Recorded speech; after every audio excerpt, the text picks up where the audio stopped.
ሰላም እንዴት ናችሁ? ዛሬ በዚህ ቪዲዮ ኤክስነስ ላይ እንዴት ቬሪፋይ አካውንታችንን ቬሪፋይ አድርገን ትሬድ ማድረግ እንደምንችል በዚህ ቪዲዮ እናያለን። ከታች የማስቀምጥላችሁ ሊንክ ይኖራል። ያንን ተጭናችሁ የኤክስነስ ዌብሳይትን ማግኘት ትችላላችሁ። ጎግል ላይም ሰርች ብታደርጉት ከፊት የሚመጣላችሁ ኤክስነስ የሚለውን አካውንት ተጠቅማችሁ እንደዚህ አይነት ፕላትፎርም ላይ ይወስዳችኋል። ጌት ስታርተር ትሉታላችሁ። እዚህ ጋር ቬሪፋይ ዩ አር ሂውመን ይላል። እሱን ክሊክ ታደርጉታላችሁ ትንሽ ሰከንድ። ከዛ በኋላ ወደዚህ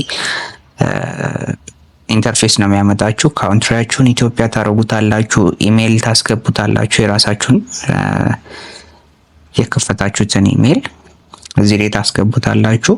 ከዛ በኋላ ከታች ፓስወርድ የሚል ይኖራል። ፓስወርዱ ላይ ከ8 እስከ 15 የሚሆን ካራክተር መኖር አለበት። ካፒታል ሌተር፣ ስሞል ሌተር መኖር አለበት። አትሊስት አንድ ቁጥር እና ስፔሻል ካራክተር ኮማ ሊሆን ይችላል። የፈለጋችሁትን አይነት ስፔሻል ካራክተር መጠቀም ትችላላችሁ። ኦር ኢቭን ደግሞ በጎግል አካውንታችሁ ሳይን ኢን ማድረግ ትችላላችሁ ማለት ነው። ከዛ በኋላ ቀጥታ የሚወስዳችሁ ወደዚህ ወደ ኤክስነስ ፕላትፎርም ይሆናል። ዲሞ እና ሪል አካውንት ይላል። ከዚህ በፊት የሰራሁላችሁ ቪዲዮ አለ። ዲሞ ምን እንደሆነ፣ ዲሞ አካውንት ምን እንደሆነ፣ ሪል አካውንት ምን እንደሆነ እዛ ላይ ማየት ትችላላችሁ። ዲሞ የማይንቀሳቀስ ቨርቹዋል መኒ ነው። ፉል አክሰስ አላችሁ ለተርሚናላችሁ ለትሬድ ለምታደርጉበት ፕላትፎርም፣ ግን ምንም ዊዝድሮ ማድረግ የምትችሉት ገንዘብ አይኖርም ማለት ነው።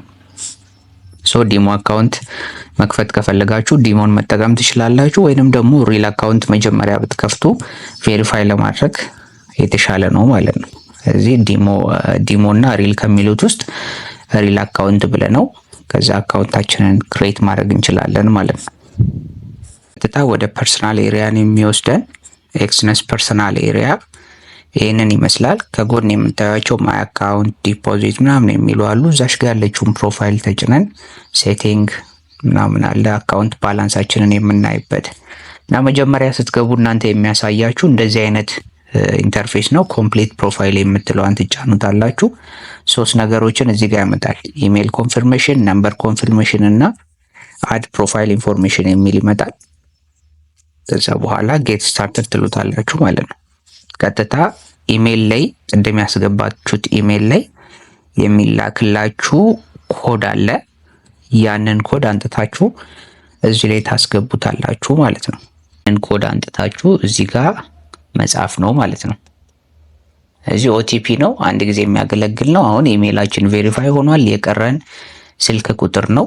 ስልክ ቁጥራችንን እናስገባለታለን። ኤስኤምኤስ የሚመጣልን ኤስኤምኤስ ይኖራል። ከዛ በኋላ ያንን ኤስኤምኤስ አንጥተን እዚህ ላይ ማስገባት ነው ማለት ነው። ስልክ ካስገባን በኋላ ቀጥታ ኤስኤምኤስ ይላክልናል።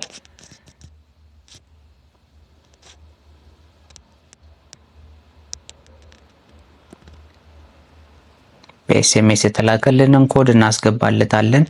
ስልካችንንም ቬሪፋይ ያደርግልናል። ከዛ በኋላ ፕሮፋይል ኢንፎርሜሽን ነው አድ የምናደርገው። ስማችሁን መታወቂያችሁ ላይ ያለን ስም ብትጠቀሙ ትክክለኛ ስፔሊንግ ምናምን በኋላ ቬሪፋይ ለማድረግ መንጃ ፈቃድም ይሁን መታወቂያም ይሁን ፎቶ አንስታችሁ ስታስገቡ ስማችሁ ከዛ ጋር የሚለያይ ከሆነ ስለሚያስቸግር ትክክለኛ ስፔሊንግ ተጠቅማችሁ ስማችሁን እዚህ ላይ ታስገባላችሁ። የራሳችሁን ስም ከዛ በኋላ የአባታችሁን ብታስገቡ ጥሩ ነው። የኛ መታወቂያ ላስት ኔም ከኛ ቀጥሎ ስለማይመጣ የአባታችሁን ስም ከናንተ ቀጥሎ ብታስገቡ ጥሩ ነው። የትውልድ ቀን ከመታወቂያችሁ ጋር የሚሄድ ትውልድ ቀን፣ ወር፣ ዓመተ ምህረት ታስገቡለታላችሁ። ጀንደር ትመርጣላችሁ።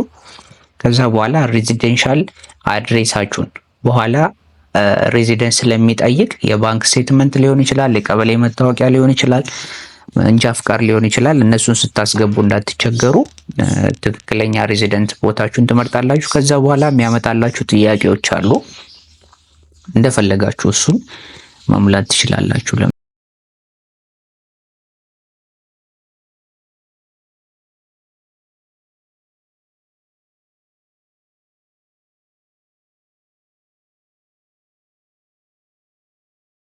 የመጨረሻው ነው። እነዚህን ሶስቱንም ክሊክ ታደርጉታላችሁ። ቼክ ካረጋችሁ ሰሚት ትሉታላችሁ። ቬሪፋይ ዩር አይዴንቲቲ የሚል ይመጣላችኋል። አሁን ይሄ ስም ቅድም ያልኳችሁ መታወቂያችሁ ጋር የእናንተ ላስት ኔም ከራሳችሁ ስም በኋላ ስለማይመጣ የአባታችሁን ስም ላስት ኔም ላይ ብታስገቡት ጥሩ ነው የሚሆነው።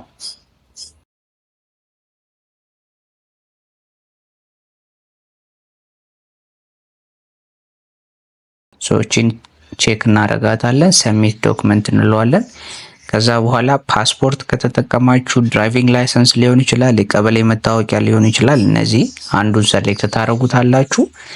ፊትና ጀርባውን የሁሉንም የሚጠይቃችሁን ከዚህ በኋላ ፊትና ጀርባ እያስገባችሁ ፎቶውን ብለር ያላደረገ ፎቶ የሚታይ በትክክል ጨለማ ውስጥ ያልሆነና ኤዲት ያልተደረገ ፎቶ ታስገቡበታላችሁ። ከዛ በኋላ ሰሚት ዶክመንት ብላችሁ እስከ 24 ሰዓት ሊቆይ ይችላል፣ ግን ብዙ አይቆዩም። ወዲያው ከሆነች ደቂቃ በኋላ ዶክመንታችሁ አክሰፕት ተደርጓል ወይስ ሪጀክት ተደርጓል የሚለውን ነገር ያሳያችኋል ማለት ነው። ከ3 እስከ 7 ደቂቃ ወር ከበዛ 10-15 ደቂቃ ሊቆይ ይችላል። ያችን እንጠብቃለን ማለት ነው። ቬሪፋይ ከተደረገ በኋላ እንደዚህ ዲሞ አካውንት እና ሪል አካውንት ይኖራችኋል። ዲሞ አካውንታችሁን እናንተ ስትከፍቱ ባላንስ አሁን እዚህ ጋር $10,000 ይላል።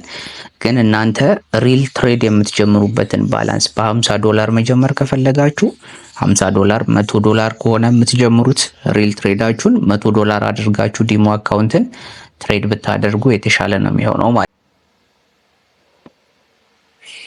እኔ አሁን ቬሪፋይድ በሆነው አካውንት የገብቼ አካውንታችሁ ቬሪፋይ ሲሆን ምን አይነት ልዩነት እንዳለው አሳያችኋለሁ። ይሄ ቬሪፋይድ የሆነ አካውንት ነው። ዲሞ አካውንት አለው፣ ሪል አካውንት አለው። ምናልባት ዲሞ አካውንቶች ሳምንት ምናምን ከዛ በላይ ትሬድ ሳታረጉበት የምትቆዩ ከሆነ ይጠፋሉ። ሪል አካውንት ደግሞ ከፍታችሁ ምንም እንቅስቃሴ ሳይኖረው ከቆየ እዚህ አርካይቭድ የምትለው ውስጥ ታገኙታላችሁ ማለት ነው። ሴቲንግ ላይ እንገባለን። እዚህ ጋር አካውንታችሁ ፉሊ ቬሪፋይድ ይሆናል። ሶስቱንም ስቴፖች ቅድም ያልኳችሁን ስታሟሉ ቬሪፋይድ ይላል። አንሊሚትድ መኒ ዲፖዚት ማድረግ ትችላላችሁ። ፐርሰናል ዲቴይላችሁ ኮንፊርምድ ተደርጓል። አይደንቲቲያችሁ በረከት ዘሪሁን መችስ ይላል። የኔ ኮንፊርምድ ነው። ሬዚደንት ኮንፊርምድ ይላል። ቬሪፋይድ ሆኗል ሶስቱም ነገር ማለት ነው። እንደዚህ ሶስቱን ስታሟሉ ቬሪፋይድ ይላል። ኢሜይላችሁን ፓስወርድ ምናምን መቀየር ከፈለጋችሁ እዚህ ጋር ሴኩሪቲ ሴቲንግ የሚለው ውስጥ ገብታችሁ ሎጊን ኢሜይላችሁ አለ፣ ፓስወርድ መቀየር ትችላላችሁ። ቱ ስቴፕ ቬሪፊኬሽን እሱንም መቀየር ትችላላችሁ። ሌላ አካውንት ላይ የገባችሁት ካለ ደግሞ ይህንን ተጠቅማችሁ ከሌሎች አካውንቶች ሎግ አውት ማድረግ ትችላላችሁ ማለት ነው። MT4 እና MT5 ደግሞ ትሬድ የምናደርግባቸው ናቸው፣ ለኤክሲኪዩሽን የሚጠቅሙ እነሱንም ቪዲዮ ቀጣይ እሰራላችኋለሁ። ፐርፎርማንሳችሁን ትሬድ ስታደርጉ ለምሳሌ በሳምንት ምን ያህል በአመት ከሁሉም አካውንት ላይ ምን ያህል ፕሮፊት አላችሁ፣ ምን ያህል ሉዝ አድርጋችኋል፣ ስንት ፐርሰንት የሚለውንም ሁሉንም ነገር ሰመሪ ላይ ገብታችሁ ማየት ትችላላችሁ ማለት ነው።